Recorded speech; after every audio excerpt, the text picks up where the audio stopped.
Assalamualaikum warahmatullahi wabarakatuh.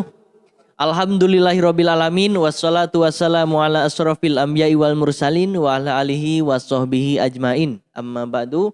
Kembali lagi bersama saya Muhammad Faris Bantani dalam channel ASP TV yang memuat edukasi-edukasi tentang hukum.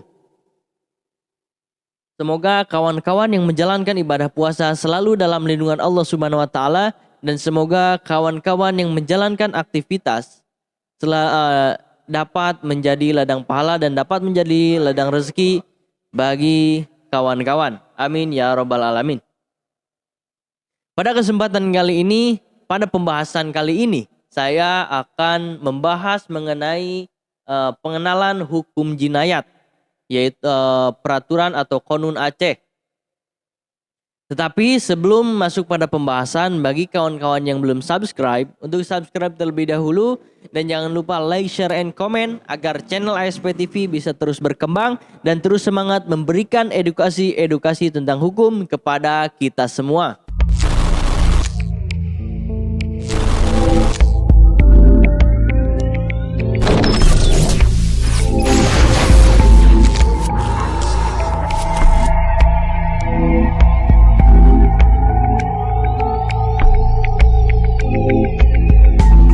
Baik, masuk pada pembahasan hukum jinayat atau hukum pidana yang dianut di daerah Aceh diatur dalam Qonun Aceh nomor 6 tahun 2014 tentang hukum jinayat. Namun, tetap yang menjadi dasar hukum yaitu Al-Quran dan Al-Hadis. Selain itu, hukum nasional tetap berlaku di Aceh. Qonun atau peraturan perundang-undangan ini mengatur hal-hal yang tidak ditetapkan dalam undang-undang nasional dan menetapkan hukuman yang berbeda. Hukum jinayat yang diatur dalam Qonun Aceh nomor 6 tahun 2014 tentang hukum jinayat hanya mengatur 10 pidana utama. Yang pertama yaitu khomar atau pelanggaran miras. Yang kedua maisir atau pelanggaran judi, melakukan perjudian. Yang ketiga halwat atau pelanggaran pasangan bukan muhrim. Yang keempat ikhtilat atau pelanggaran bermesraan atau bercumbu. Yang kelima yaitu zina, perzinahan. Yang keenam pelecehan seksual. Ketujuh pemerkosaan. Kedelapan gozab. Gozab itu pelanggaran menuduh orang lain berbuat zina atau berbuat mesum. Yang kesembilan yaitu liwat. Liwat itu liwat itu pelanggaran homoseksual atau pelanggaran hubungan pria dengan pria sesama jenis. Yang terakhir yaitu mustahakoh. Mustahakoh itu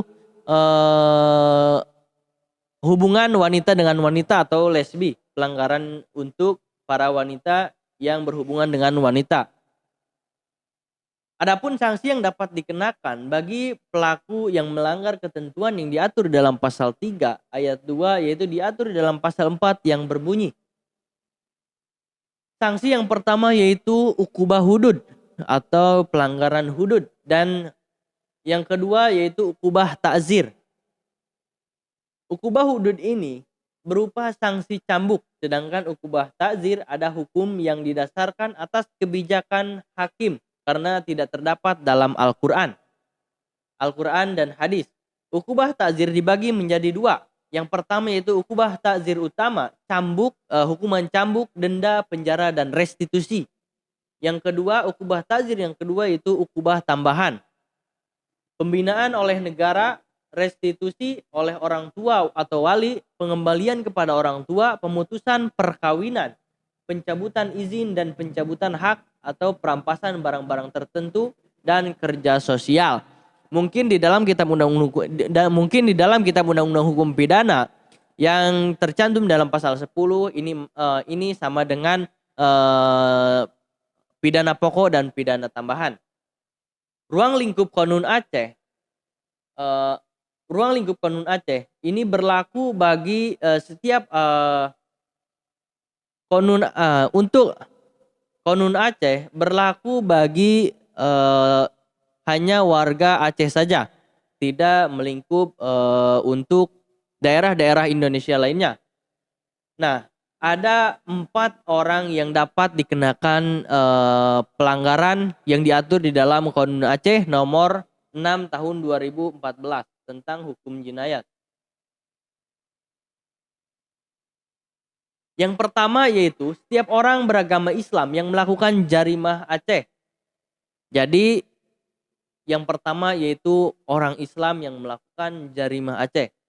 Yang kedua, setiap orang bukan beragama Islam yang melakukan jarimah di Aceh bersama-sama dengan orang Islam dan memilih serta menundukkan diri secara sukarela pada hukum jinayat. Jadi misalnya ada seorang non-muslim yang tinggal di Aceh atau berdomisili di Aceh melakukan hubungan terlarang dengan wanita Aceh, terus melakukan pelanggaran dengan wanita Aceh, lalu pria tersebut mau atau turut serta atau tunduk pada Konun Aceh, maka pria non-muslim tersebut dapat dikenai sanksi yang tercantum di dalam Undang-Undang nomor yang tercantum dalam Konun Aceh nomor 6 tahun 2014 tentang hukum jinayat. Yang ketiga yaitu setiap orang bukan beragama Islam yang melakukan perbuatan jarimah di Aceh yang tidak diatur dalam Kitab Undang-Undang Hukum Pidana atau ketentuan pidana di luar Kitab Undang-Undang Hukum Pidana, tetapi diatur di dalam Konun Aceh. Jadi selain tadi ada contoh yang kedua yaitu seseorang non muslim yang sukarela mengaku kesalahannya dan mau disanksi menggunakan Konun Aceh.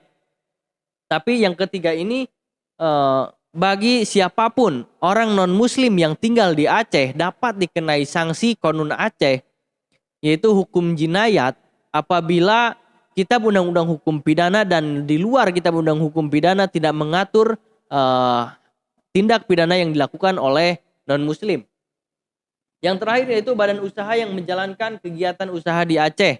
Nah, mungkin cukup sekian dari saya. Semoga bermanfaat bagi kawan-kawan mengenai hukum Islam yang ada di daerah Aceh. Wabillahi taufiq wal hidayah. Wassalamualaikum warahmatullahi wabarakatuh. Ayo hukum, jalani hukuman.